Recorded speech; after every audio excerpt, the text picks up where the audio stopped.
Hey everybody, it was another eventful long weekend for everybody that loves video games and cool entertainment. I'm Victor Lucas, and let's get started with this packed rundown. We of course have to give a special shout out to the Super Mario Bros. Movie, which had the most successful opening weekend, well actually 5-day long weekend, of any animated movie in history. People love this freaking movie, even though critics have been kind of against it. It looks like people are coming out of the Super Mario Bros. Movie very happy, and it had a ton of customers over the weekend. I've reviewed it with Johnny Millennium, so please take a look at our review if you haven't already, but we both enjoyed it. And while people were off seeing the Super Mario Bros. Movie around the world, people in London were also able to enjoy Star Wars Celebration. I talked about some of the big reveals on Friday's episode of The Rundown, but also added to the weekend's festivities was the new trailer for Star Wars Visions Volume 2, which encapsulates some incredible work from animation studios all over the world. I absolutely adored the Japanese-focused Star Wars Visions Volume 1, so I can't wait to see what these CG and animation houses from everywhere are able to achieve with Volume 2. And I had this thought, it's almost like, you know how Ralph McQuarrie kind of envisioned the look of Star Wars back in the 70s? It feels like the animators and the artists that get to work on Star Wars Visions are looking where Star Wars can possibly take us in the future. And I feel like these are a lot of the templates for how big and wild and crazy Star Wars can go. So I am so looking forward to watching Star Wars Visions Volume 2, which premieres on May the 4th be with you. So I can't wait for that. I also cannot wait for April 28th's release of Star Wars Jedi Survivor, and EA and Lucasfilm, and of course the developers at Respawn dropped the final gameplay trailer at Star Wars Celebration. Stig Asmussen was up on stage talking about the development of the game, and he was joined by Cameron Monaghan, who plays Cal Kestis in the game, and the game looks absolutely stunning. It's supposed to be a darker experience than the first game. This is Cal Kestis kind of coming into his own. He's got to go through some heavy stuff, but he's coming into the game with all of his abilities from Jedi Fallen Order intact, so he's going to be a badass, and there's going to be some incredible action sequences utilizing a lot of the modern gaming tech. So even though the previous game wasn't that long ago, and it's still a stunner, it runs great whether you play it on an Xbox Series X or a Steam Deck. It's one of those games that I keep popping back into, Fallen Order, and I love playing it, but I am so freaking stoked to see where Respawn takes us to next, because remember, this was kind of a different direction for the studio, which had been doing Titanfall, and there are a lot of Call of Duty vets, but they brought in some God of War vets and developers that were more experienced with character-based third-person action games, and Fallen Order delivered, but I think Jedi Survivor is going to be that next level, and I can't wait for that. April 28th. We also got some sad news out of Media Molecule talking about the end of the live service support for Dreams, which launched on the PlayStation 4, an incredibly ambitious piece of software that allowed users to create their own games and all kinds of creative works and share them with this very robust community. It had VR support and support from the developers with all kinds of great updates and stuff like that. Now, Media Molecules is ending production on content specific to Dreams. They're shifting over to a brand new game, which isn't Dreams 2. It's going to be something totally different.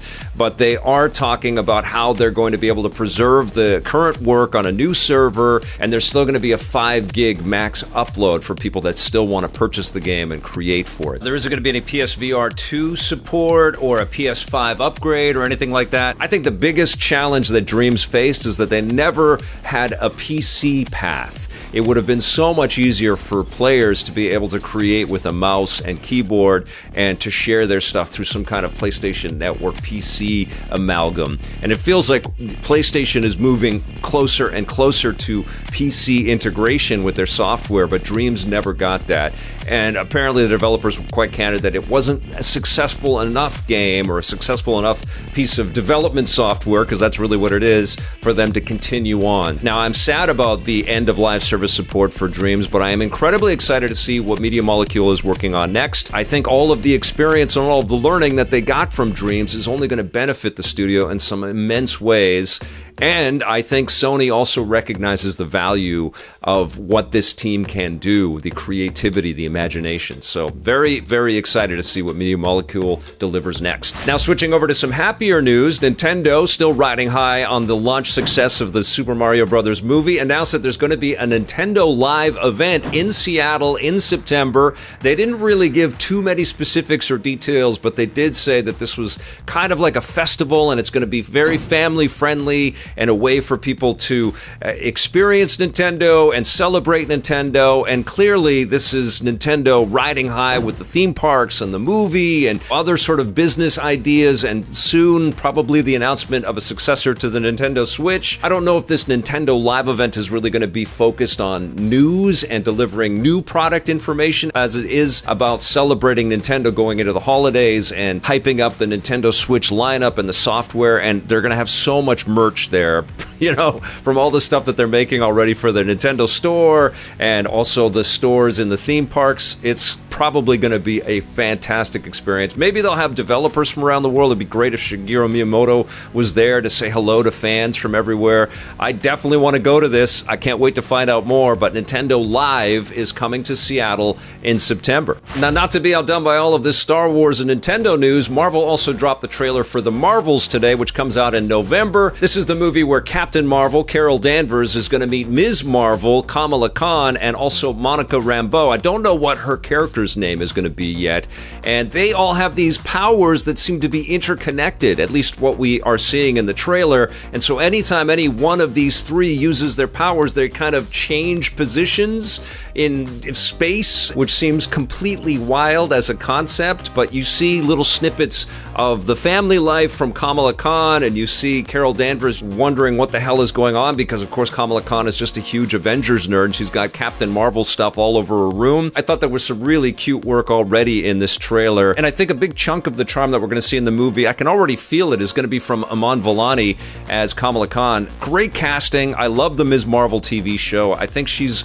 a fantastic talent, and I think that goofy, adoration that she has for the Avengers is going to serve this film very well. It's really charming. It's to see her be so excited to meet up with Nick Fury and to see her freak out when she sees Goose eating those alien bad guys. I thought that was hilarious. But let me know what you thought of the trailer in the comments below. Are you excited to see this movie, or have you kind of had your fill on a lot of the Marvel stuff out there? Let me know in the comments below. Now, Intel shot me out a NUC Serpent Canyon pre-production unit for me to be able to take a look at. Now, the NUC, I didn't know anything about these things. They are mini PCs, these kits that Intel makes, and they allow people to put the pieces that they want to into each of these mini kits. So of course, as you scale in some of the components into your mini PC, it's going to jack up the price. The review unit that they sent me is worth about $1,300 Canadian, and it came with a Core i7-12700H processor with a max turbo frequency at 4.7 gigahertz. And the GPU for this unit is interesting because it's the first time that I played around with an Intel Arc processor. It was the 770M, and actually I was pretty impressed by the performance of this little mini PC. I streamed a bunch of games, including Sifu and Spider-Man Shattered Dimensions, a little bit of Company of Heroes 3. I streamed a little bit of The Last of Us, but that didn't work out so well until it patched, and then I was able to play The Last of Us Part 1 on the NUC. It didn't run that great, but it did run at 3440 by 1440. I spent a lot of time